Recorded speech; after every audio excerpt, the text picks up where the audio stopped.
E que algunha vez me preguntas se estou cansa, se preciso que me botes unha man. Quen guisa? Eu. Quen fai a compra? Eu. Quen frega? Eu. Quen as pasa moradas para chegar a final de mes? Eu. Quen te lava ti os calcetíns? A dos polgares para dentro. É que algunha vez me lavaches ti a min as medias?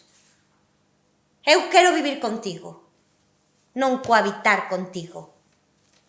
É que non se che ocorre que eu tamén podo ter problemas?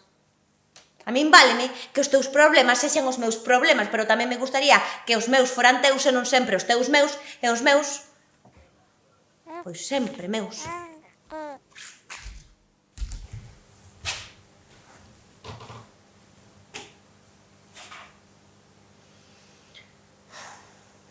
A min gustaríame poder falar contigo, pero sempre que chegas a casa vas dormir. E senón a tele. E os domingos o partido. Total, para qué?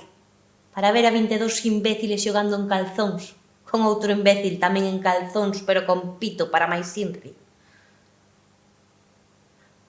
E Luís, cianótico, como se lle mentase a súa nai, dime, saberás ti de deporte. Como se esa fose a resposta axeitada. Púxenme como unha tola.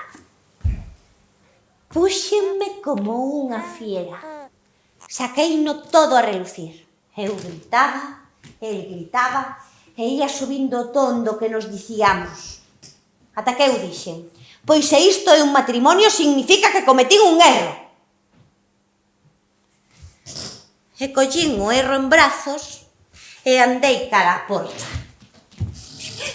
E nese intre estou convencida de que eu tiña chave na man, porque abrín a porta.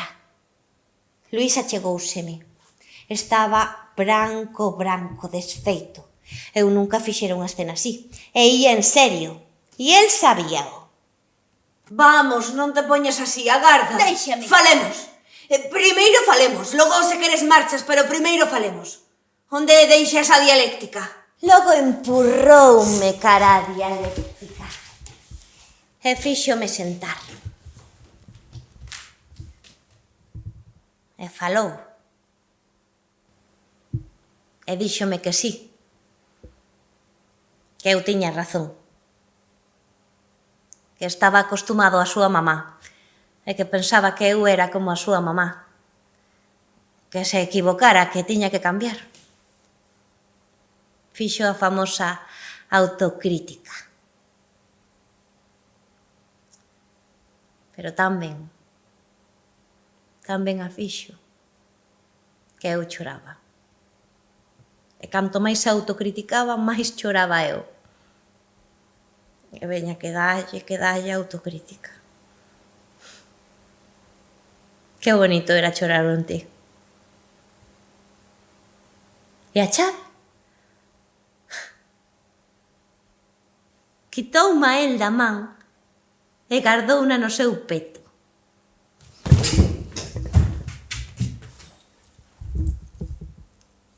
Aquí están. A súa e a miña. Que hora é? As 7:10. Vamos, que o conseguimos.